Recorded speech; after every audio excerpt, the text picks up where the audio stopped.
सभी को जय माता दी दोस्तों। आज हम बात करेंगे उज्जीवन स्मॉल फाइनेंस बैंक के Q4 रिजल्ट्स के बारे में। जी हाँ, यहाँ पे हम डिस्कस करेंगे Q4 रिजल्ट्स के बारे में, क्योंकि आप देखेंगे उज्जीवन स्मॉल फाइनेंस बैंक अभी आप देखेंगे रिसेंटली बहुत अच्छा रिटर्न दिया अपने शेयर होल्डर को और लोगों ने अच्छा जम के पैसा कमाया है इसमें।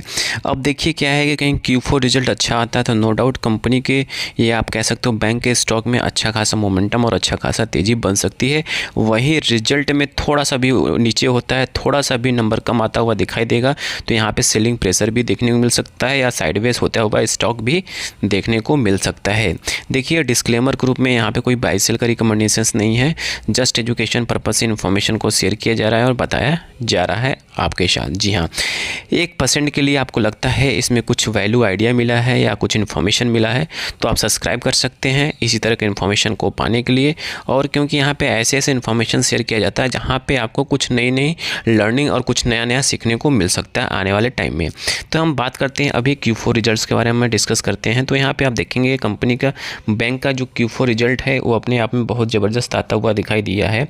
तो यहाँ पे देखेंगे, यहाँ पे हम बात करेंगे इंटरेस्ट डिस्काउंट की, इनकम इन्वेस्टमेंट की, इंटरेस्ट बैलेंस रिजर्व की बात करेंगे, अदर की बात करेंगे, अदर इनकम की बात करेंगे, टोटल इनकम की बात करेंगे। ठीक है, तो यहाँ पे हम देखेंगे टोटल इनकम की बात किया जाए तो टोटल इनकम ये वाला सेक्शंस है, इसको कवर करते हैं और देख जाने की कोशिश करते हैं कि टोटल कंपनी ने कितना इनकम जनरेट किया इस क्वार्टर में।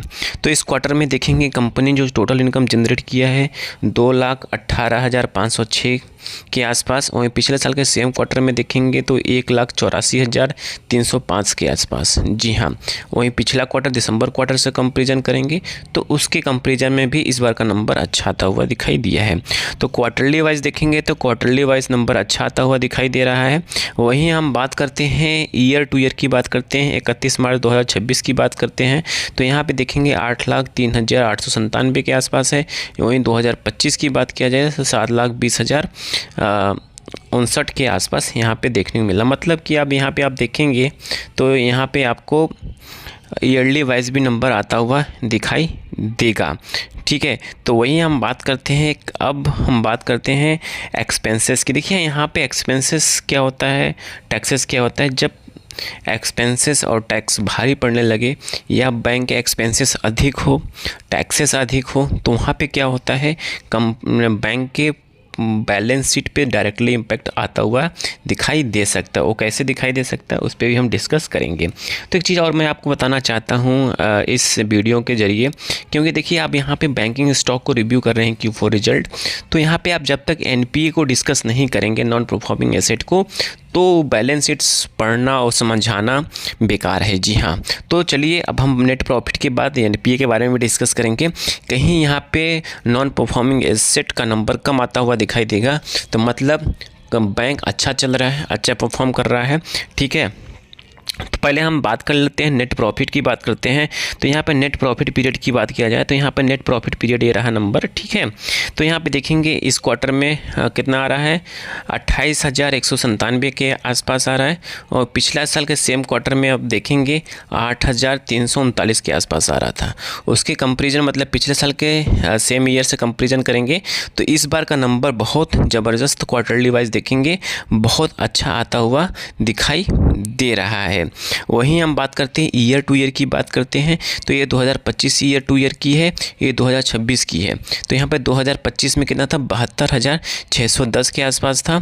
वहीं 2026 की बात करेंगे तो यहाँ पे 69,000 के आसपास है। मतलब इस बार का जो ईयर टू ईयर है वो थोड़ा सा नंबर कम आता हुआ दिखाई दे रहा है, बट वो क्वार्टरली वाइज देखेंगे तो क्वार्टरली वाइज नंबर बहुत ज़बरदस्त बहुत अच्छा आता हुआ दिखाई दे रहा है। ठीक है, तो ये रहा आपका नेट प्रॉफिट की बात रही। ठीक है, अब हम बात करते हैं NPA की। जी हाँ, नेट NPA समझना बहुत ज़रूरी है।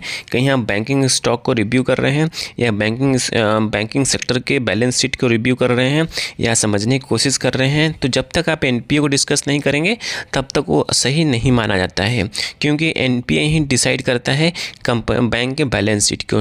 एनपीए मतलब होता है नॉन परफॉर्मिंग एसेट, मतलब उस पर बैंक 1 रुपये का भी पैसा नहीं कमा रही है, 1 रुपये का इंटरेस्ट नहीं कमा रही है। तो यहाँ पे आप देखेंगे नेट एनपीए की बात किया जाए तो नेट एनपीए कितना था, ये ग्रॉस एनपीए हो गया, ये नेट एनपीए हो गया। नेट एनपीए एडवांस की बात करते हैं तो यहाँ पे आप देखेंगे इस बार का जो नेट एनपीए था वो था 17,044 के आसपास था, ठीक है। वही पिछले साल के सेम क्वार्टर में आप देखेंगे तो वहाँ पर था 15,243 के आसपास था, ठीक है। वहीं ईयर टू ईयर देखेंगे तो 17,044 था और पिछले ईयर की बात करते 15,243 के आसपास था, ठीक है। और वहीं ग्रॉस एनपीए की बात करेंगे तो ग्रॉस एनपीए एडवांस की बात करेंगे तो यहाँ पे नंबर बढ़ता हुआ दिखाई दे रहा है, जो अपने आप में ठीक नहीं है, ठीक है। वहीं आप हम बात करते हैं नेट एडवांस नेट एनपीए की बात करते हैं तो यहाँ पे 0.43 था और पिछले साल के सेम क्वार्टर में कितना था 0.49 था, ठीक है। और ईयर टू ईयर देखेंगे तो ईयर टू ईयर में 0.43 है और पिछले साल में कितना था 0.49। ये यहाँ पे थोड़ा सा नंबर कमाता हुआ दिखाई दे रहा है, जो ठीक है एनपीए के लिए, ठीक है। बट वहीं ग्रॉस एनपीए एडवांस की बात करें तो यहाँ पे जो नंबर है थोड़ा सा बढ़ के आ रहा है, जो ठीक नहीं माना जा सकता है, क्योंकि नेट एनपीए जो होना चाहिए हमेशा कम होना चाहिए, ठीक है। हमेशा पिछले साल के या पिछले क्वार्टर के कंपैरिजन में नेट एनपीए घट के कहीं आता है तो वो नंबर बहुत अच्छा माना जाता है, ठीक है। चलिए अब हम बात करते हैं आगे की बात करते हैं तो यहाँ पे ऑल ओवर देखा जाए तो रिजल्ट ठीक है और एनपीए का नंबर थोड़ा सा ऊपर नीचे हुआ है, इससे कोई ना चिंतित होने की ज़रूरत नहीं है। आई थिंक सारी इन्फॉर्मेशन आपको समझ में आ चुकी होगी। समझ में आ चुकी प्लीज़ लाइक एंड सब्सक्राइब करिएगा, दोस्तों के साथ जरूर शेयर करिएगा। Thank you for watching.